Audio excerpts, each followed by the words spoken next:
로 복되고 좋은 날입니다. 성도 여러분, 여러분은 하나님께서 태초부터 여러분을 구원의 자녀로 삼으시기 위하여 택하신 백성임을 믿으십니까? 바로 이 믿음이 오늘 성경 말씀 본문 안에서 예수 그리스도의 탄생과 또 그분의 어린 시절의 역사를 통하여 우리들에게 또 분명하게 조명되고 있습니다. 할례할 8일이 되매 그 이름을 예수라 하니 곧 잉태하기 전에 천사가 일컬음 바르라. 예수님께서는 이미 하나님과 함께 하셨고 바로 그 하나님과의 동행은 시작과 끝의 모든 시간을 포함하고 있습니다. 이 예수님께서 이미 잉태하기 전에 천사에 의해서 일컬어진 바 되었고 할례할 8일이 되매라는 말씀과 더불어 그 예수님의 행적이 나오고 있는데요. 하나님께서 택하시고 계획하시고 뜻하셔서 이루시는 모든 것들이 바로 모세의 법대로라는 바로 22절의 그 구절과 더불어서 연결되고 있습니다. 모세의 법대로라는 것은 하나님의 말씀, 율법을 이야기하지만 이 율법은 갑작스럽게 준비된 것이 아닙니다. 하나님께서는 이미 말씀으로 이 세상을 창조하셨고 말씀으로 준비하셨고 말씀으로 이루셨죠. 이러한 하나님의 역사의 요정 가운데서 예수님께서는 그 길을 따라서 반듯하게 가고 계신 것입니다. 유대인들의 경우 태어난 지 8일 만에 할례를 받습니다. 남자의 경우죠. 태어나서 아무것도 모르는 아이에게 할례를 하는 이유는 뭡니까? 너는 하나님 나라 제사장 백성이다라는 것이죠. 그리고 너는 하나님께 속한 구별받은 하나님의 자녀란 뜻이죠. 이것이 바로 할례의 의미예요. 그래서 평생 자신의 몸 안에 상처와 흔적을 바라보면서 나는 누구인지를 깨달아 알게 되는 것입니다. 어느 때는 그것이 그들에게 의해서 그 인생 가운데 던져지는 큰 질문의 원인이 되기도 하죠. 나는 내 의지와 상관없이 내가 왜 유대인이 되고 나는 내가 하고자 하는 것도 아닌데 내가 할례를 받아야 되고 평생 내 몸에 이것을 지니고 다니면서 또 어느 시대에는 부끄러운 상징이 되어서 이것을 없애는 수술까지 하는 시기가 있었어요. 그들이 서로 질문하지 않았겠습니까? 왜 내 의지와 상관없이 이것이 내 몸 안에 있어야 되는 것인가? 그것은 그들의 선택일 수가 없기 때문에 그렇습니다. 이건 하나님의 선택이죠. 여러분, 왜 우리가 믿는 가정이면 태어날 때 어린아이들에게 유아세례를 줍니까? 유아세례에 대해서는 굉장히 많은 논쟁이 역사적으로 있어 왔어요. 아이들이 자신들의 신앙 고백도 이루어지기 전에 왜 유아세례를 하느냐? 자신들의 고백이 있어야 되지 않느냐라고 주장하는 분들이 있고 충분히 그 뜻도 납득할 만하죠. 그러나 우리가 간과하기 쉬운 것은 하나님의 백성은 우리의 고백으로 되는 것이 아니라 전적으로 하나님의 선택에 의해서 된다는 것입니다. 그러하기 때문에 이 구원은 빼앗길 수 없는 것이 되는 것이죠. 우리가 포기할 수 없는 것이 되는 것입니다.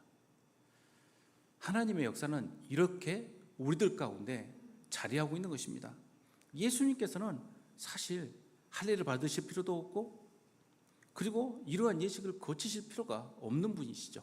그러나 예수님께서는 온전히 순종하심으로써 할례도 받으시고 모세의 법대로 정결 예식까지 치르십니다. 여기서 모세의 법대로 정결 예식을 치루었다라는 부분은 사실 예수님이 주인공이 아니라 바로 마리아가 주인공입니다. 성경에 보면 레위기 12장에 그 산모가 어떻게 정결하게 될 것인가에 대해서 그 세부적으로 그 과정이 나옵니다. 우리가 여기서 오해하면 안 될 것이 부정이라는 것과 정함이라는 것에 대해서 우리식의 도덕적, 윤리적 의미로서 부정과 정함이라고 생각하시면 곤란합니다. 여기서 말하는 정결이라는 것은 하나님께서 받으시는 바, 우리들에게 요구하시는 그 상태를 이야기하는 것인데, 이것은 하나님이 어떠한 분이신지를 우리로 하여금 깨달아 알게 하시려는 하나님의 뜻이에요. 그러니 여기서 여자가 아이를 낳아서 부정해졌다라는 것이 반여성적인 그 인권을 드러내는 것이거나, 아니면 또 요즘식의 그 윤리적 그런 시각에서 우리가 해석해야 될 부분이 아니라는 것을 다시 한번 말씀을 드리고 싶습니다. 또 보면은 남자를 낳으면 이 33일인데 여자아이를 낳으면 66일 동안 부정해집니다. 그래서 이것 또한 그 여성에 대한 차별 아니냐라고 읽는 분들이 계시는데, 다르게 보시는 분들도 있습니다. 어떻게 다르게 보냐면, 여자아이를 낳아서 고대 세계에 받는 여성이 가지고 있는 그 마음의 그 두려움이나 어려움들을 충분히 다른 사람들과의 접촉을 차단함으로써 훨씬 더 긴 시간의 회복 시간을 부여하기 위해서 그렇게 했다라는 해석 또한 동원되게 됩니다. 그러나 저는 굳이 이런 해석을 붙일 필요는 없다라는 생각이 들게 됩니다. 여기에 나오는 정결함에 대한 것은 우리가 하나님은 어떤 분이신지, 그리고 우리가 우리의 삶 가운데 어떻게 해야 우리의 정결함을 최대한 유지할 수 있을 것인지에 대하여 하나님께서 주시는 말씀이기 때문에 그렇습니다. 자, 여기서 이러한 예식 때문에 마리아가 예수님을 낳고 난 뒤에 정결 예식, 즉 다시 정결 예식을 치르기 위하여 성전에 갔는데 마리아만 가도 되거든요. 그런데 예수님을 함께 갔어요. 예수님과 함께 가고 요셉도 함께 갔습니다. 온 가족이 같이 간 것이죠. 이때 주의 율법에 말씀하신 대로 산비둘기 한 쌍 혹은 어린 집비둘기 둘로 제사하려 함이라 라는 구절이 나오는데, 이 구절이 등장하는 이유는 성경에 부정에서 정결해지게 되었을 때 드리는 예물 가운데 특별히 경제적으로 여유롭지 못한 사람들을 위하여 준비된 과정이기 때문에 그렇습니다. 그러니 일반적으로는 어린 양을 바칩니다. 그런데 레위기 12장에 보면 그 여인이 어린 양을 바치기에 힘이 미치지 못하면 이라는 것은 재정적으로, 환경적으로 여유가 없는 경우를 말을 하는 거겠죠. 그러면 산비둘기 2마리, 집비둘기 새끼 2마리를 가져다가 하나는 번제물, 하나는 속죄제물로 삼을 것이다. 지극히 가난한 사람을 위해서 예비된 구절이에요. 그러니 마리아와 요셉이 어떤 가정이었다라는 부분을 우리가 확실히 알 수 있는 것이죠. 어떤 가정입니까? 유복하지 않은 가정이에요. 여유가 없는 가정입니다. 그래서 가끔 저는 그 마리아와 예수님이 그 베들레헴 가실 때, 또 이집트로 가실 때 그 나귀에 예수님하고 마리아 이렇게 태우고 그 요셉이 앞장서 가는 그림을 보면 조금 의아할 때가 있습니다. 당시 나귀는 부자들이 가지고 있었던 동물이거든요. 그래서 아마 제 생각으로는 거의 걸어 다니시지 않으셨을까. 무슨 나귀는 얻어 탈 수는 있었겠지만 본인들이 소유할 수 있는 그런 그 형편은 절대 되지 않았을 거라는 생각을 해봅니다. 그래서 그 그림 나오면 인상을 찌푸리라는 뜻은 절대 아닙니다. 그건 아니고 우리들이 생각하는 것보다 훨씬 열악한 환경에서 예수님은 태어나셨고 어린 시절을 보내셨다는 것이 성경에 증거되고 있는 것이죠. 요즘 뉴스는 항상 흥미거리를 제공하니까요. 그 가난 챌린지라는 혹시 기사 보셨어요? 가난 챌린지. 그 SNS에 자신들의 부를 과시하되 그 밑에다가 너무 가난해서라는 것을 다하는 것이 요즘 유행이라고 합니다. 근데 그 유행이라는 말은 또 이해가 안 가는 것이 몇몇 사람들이 하는 것을 또 유행으로 이렇게 치부하는 것도 아닌가라는 생각을 하게 되는데, 즉 그러니까 1등석 비행기 타고 가면서 그 앞에서 그 열정석 비행기는 라면을 끓여주거든요. 컵라면을 주는 것이 아니라 끓여주는 라면을 제공을 합니다. 1등석은. 그 라면 놔두고 옆에다가 자기 가지고 있는 좋은 백이나 이런 걸 옆에다 얹어놓은 다음에 가난해서 이런 것밖에 못 먹어, 이런 식으로 올린달지, 이런 식으로 해서 자신들의 부를 가난에 빗대어서 한마디로 미임을 하는, 형성하는 것을 말을 한다는데, 참 박안서라는 작가가 도둑맞은 가난이라는 그 문장을 썼잖아요. 이제는 가난도 훔쳐다가 자신들의 삶을 꾸미는 에피소드로 삼고 있다라고 하지 않습니까? 사람들은 이것조차도 하나의 낭만으로 써먹으려는 시대에 우리는 살고 있지만, 가난은 참으로 절박한 것이고 참으로 고통스러운 것이고 참으로 우리를 분노하게 만드는 것입니다. 가난해 보지 않고 굶어 보지 않고 우리는 이 뜻을 절대 이해할 수 없겠죠. 예수님께서는 가난 가운데 오셨고 가난한 우리들을 위하여 이 땅에서 사역을 하셨습니다. 그러니 우리가 스스로 가난해지지 않으면 예수님의 사역을 깨달아 알 수 없다는 뜻도 됩니다. 그러니 우리가 우리의 것 이상을 쌓아두고 있을 때 우리는 하나님 나라를 꿈꾸기가 어렵다는 뜻도 됩니다. 이 시기에 시므온이라는 사람이 나타납니다. 이 사람은 의롭고 경건하고 이스라엘을 기다린다라는 말까지 이렇게 그가 누구인지를 설명하고 있지만, 이 성경에 나와 있는 25절 외에 이 시므온이 누군지 전혀 알 길이 없습니다. 그러니 이 뒤에 나오는 또 여자 선지자가 나오는데, 이 여자 선지자 또한 성경에서 나오는 이 설명 외에는 누군지, 이 사람이 과연 어떠한 유력한 사람인지 전혀 알 길이 없는 거예요. 예수님이 태어나시고 예수님께서 자신이 구세주이심을 드러내실 때 그 기쁜 소식을 듣고 전하고 함께했던 사람들 몇몇을 보시면 모두 어떤 사람들이냐면 아무런 이름 없는 사람들이에요. 누구에게도 주목받지 않는 사람들이에요. 들에서 양을 치던 목자들이 얼마나 사람들에게 인정받는 사람들이었겠습니까? 그리고 유대인도 아니고 동방 멀리서 온 그들이 과연 이스라엘 땅에서 어떤 의미를 가질 수 있었겠습니까? 여기서 나오는 시므온이라는 사람 또한 의롭고 경건하다고 설명되고 있지만, 이 사람이 그때 당시에 유력한 사람이라는 표현이 하나도 있지는 않습니다. 오직 그는 이스라엘의 위로를 기다리는 자다라는 말로서 그가 어떤 사람인지를 이야기를 하고 있어요. 그런 의롭고 경건한 사람이었을 뿐더러 이스라엘의 위로를 기다리는 사람이었어요. 그 사람 스스로가 자신의 어떤 것을 기도 제목으로 삼고 있었는가를 생각해 보자면 한 가지예요.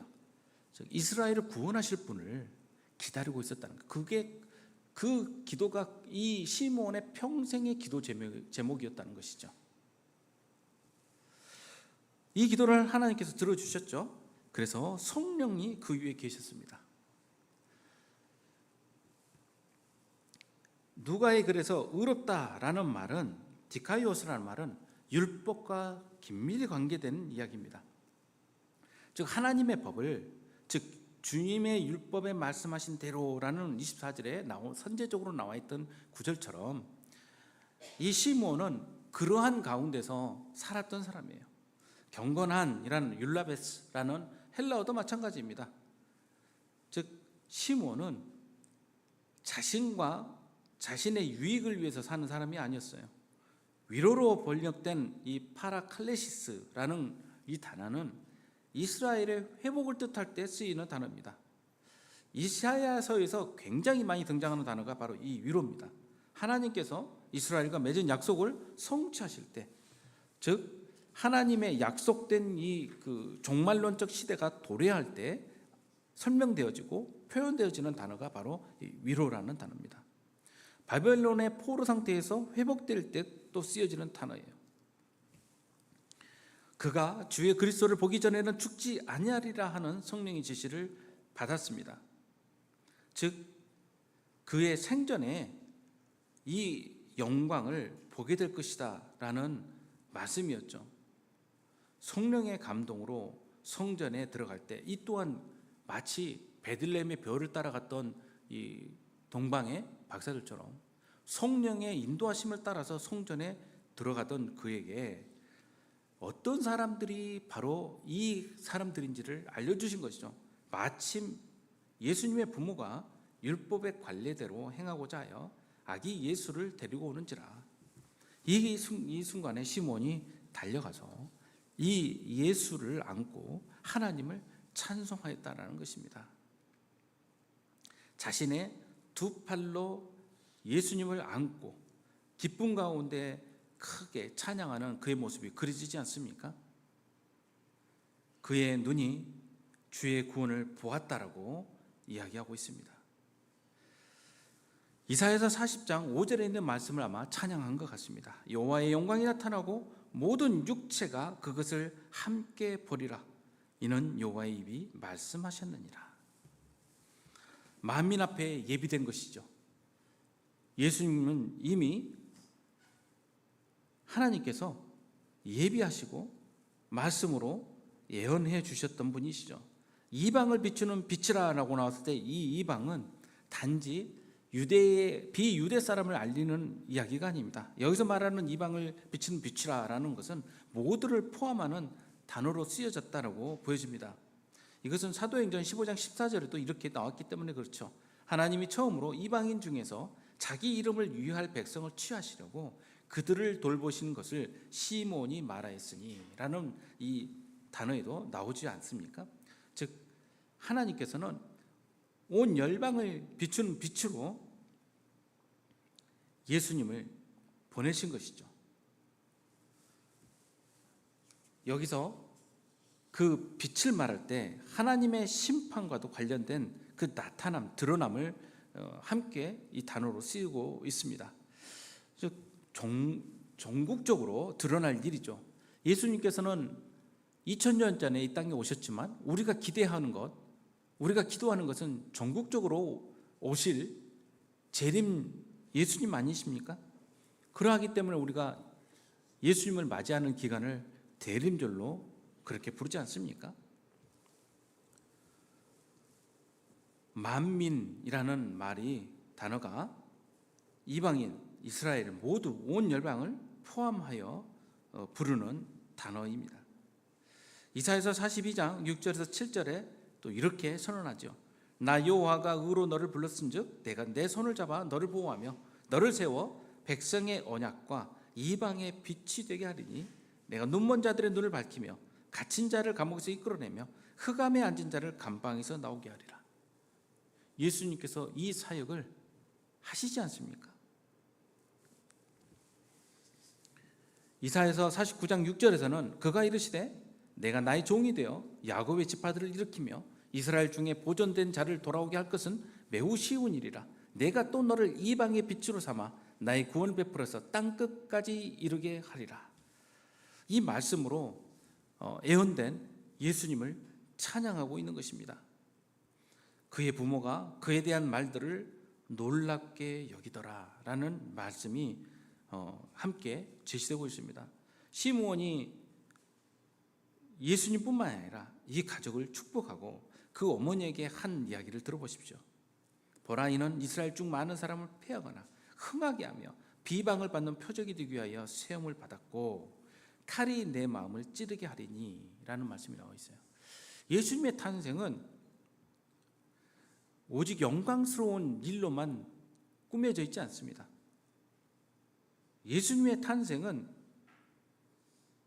깊은 고통과 매우 적대적인 대립을 통과하게 우리를 부릅니다.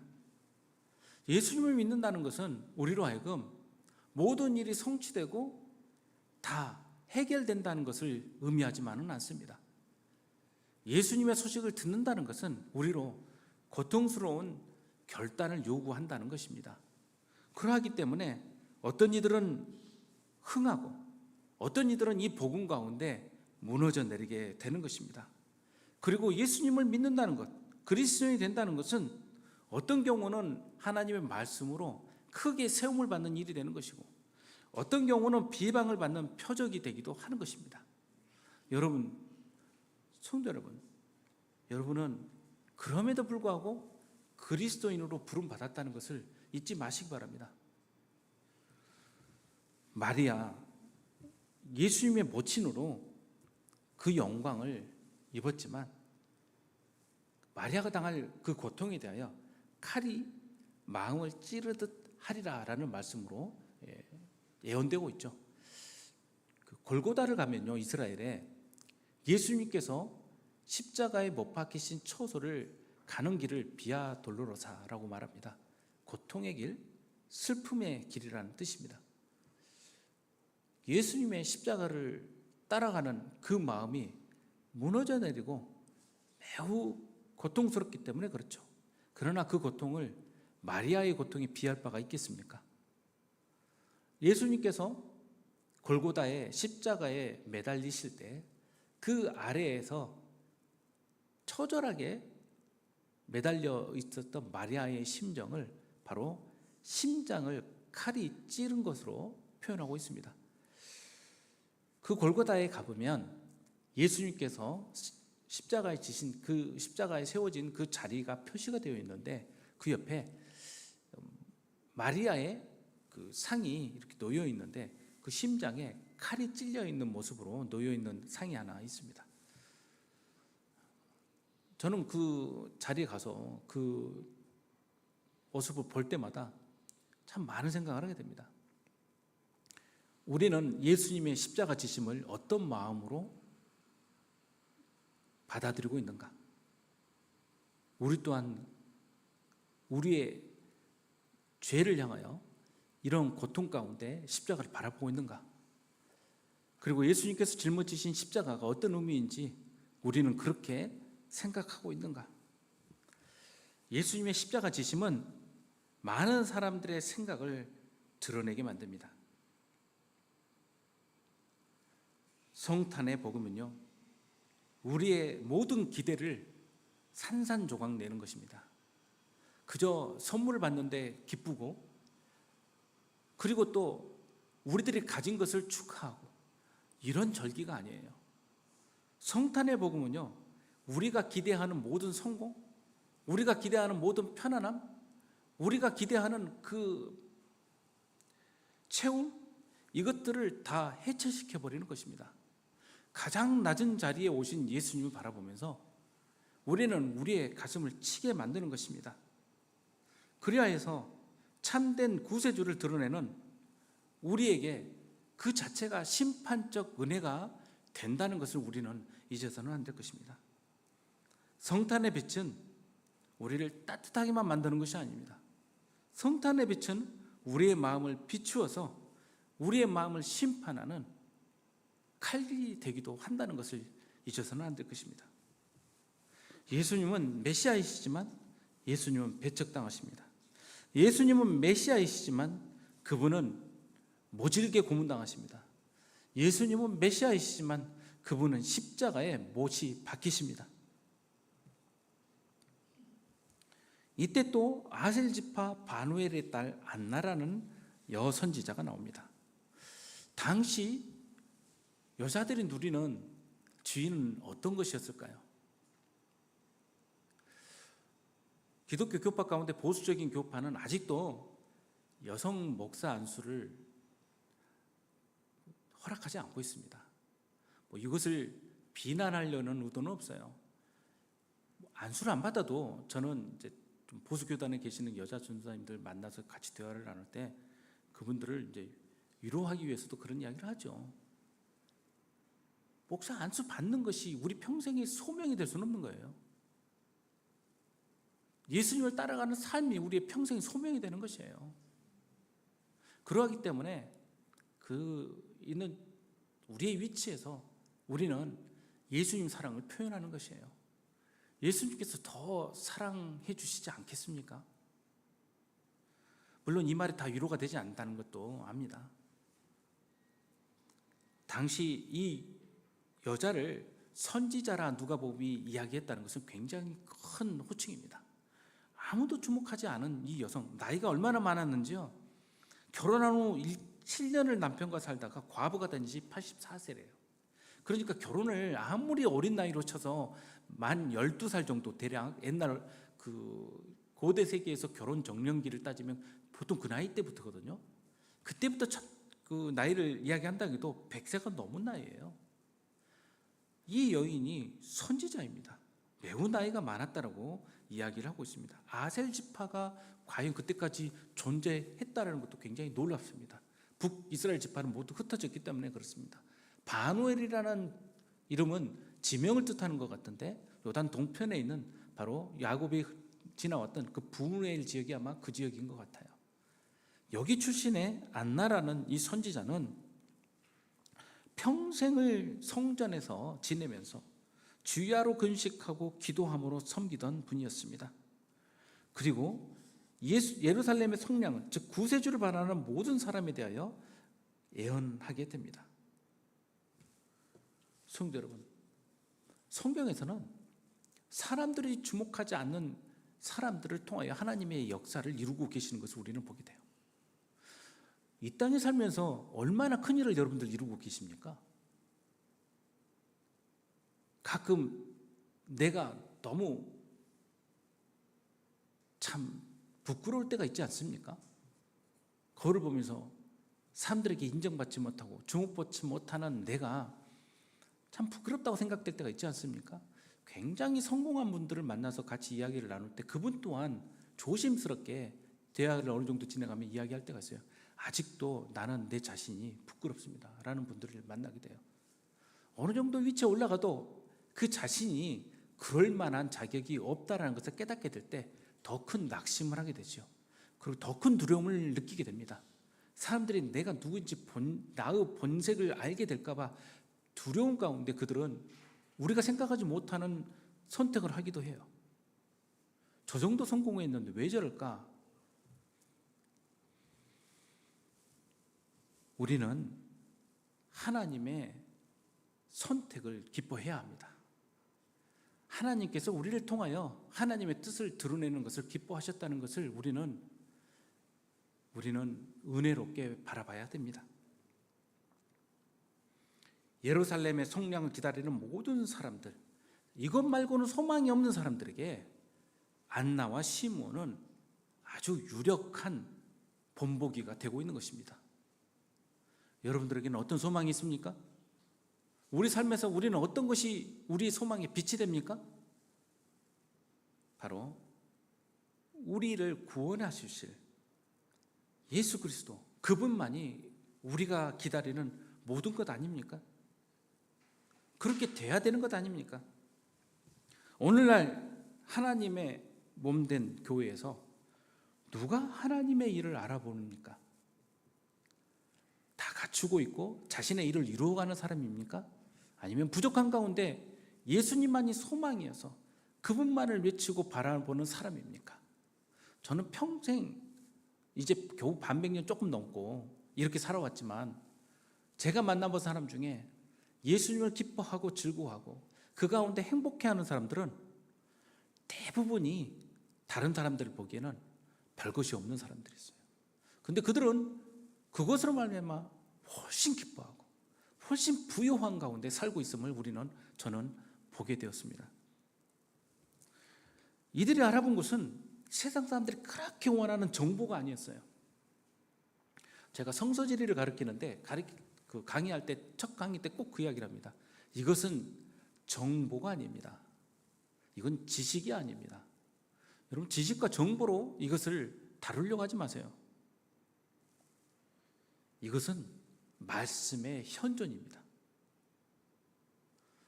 말씀의 현존이 없으면 이 자리가 어떻게 우리가 꿈꾸는 예배의 자리가 될 수가 있겠어요? 여러분, 아무리 거룩하게 꾸민들 그곳에 말씀의 현존이 없다면 어떻게 하나님을 찬양하는 자리가 될 수가 있겠습니까? 그러나 말씀의 현존이 있다면 그 어떤 자리도 가장 거룩한 자리, 가장 성별된 자리가 될 수 있어요. 그러하기 때문에 예수님께서 하신 사역은 모두가 거룩한 사역이 될 수 있었던 것이죠. 시몬이 아기 예수를 안고 고백하고 안나는 그때 나와서 증언하죠. 정말 별 볼 일 없는 사람들, 무명의 사람들입니다. 그리고 그들의 이름은 성경에서 증언되고 있습니다. 우리의 이름은 어디에서 알려져야 되냐면요, 하나님의 생명책에서 알려져야 돼요.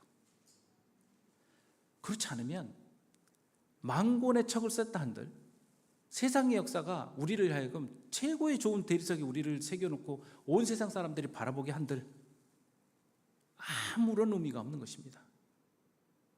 저는 목사로서 가장 바라는 것은 내 이름이 생명책에 기록되어 있는 것인가입니다.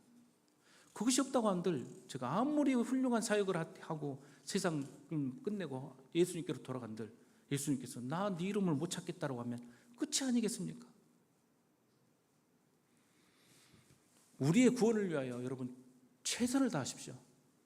그 최선은 내 노력이 아니라 성령 하나님께서 이루어주시는 것입니다. 이것을 믿고 의지하시기 바랍니다. 주의 율법을 따라 모든 일을 마쳤다라는 것은 하나님의 말씀과 뜻과 계획에 의하여 예수 그리스도의 사역이 계속 진행될 것임을 분명히 밝히고 있는 것입니다. 그리고 이제 예수님께서는 갈릴리로 돌아오십니다. 그리고 예비하시고 이제 그분의 사역을 시작하실 것입니다. 이 아이는 자라고 강화해지고 지혜가 충만하면서 하나님의 은혜가 그 위에 머물게 됩니다. 성도 여러분, 하나님의 자녀는요, 하나님의 은혜가 없이는 살아갈 수가 없어요. 이 은혜만이 우리를 온전하게 만드는 것입니다. 이 하나님의 말씀을 기대하면서 이 땅에 오신 예수님을 기뻐하고 다시 오실 예수님을 두려움 없이 기대할 수 있는 성도 여러분 되시기를 주님의 이름으로 축복합니다. 다 같이 기도하겠습니다. 아버지 하나님, 우리는 우리의 마음을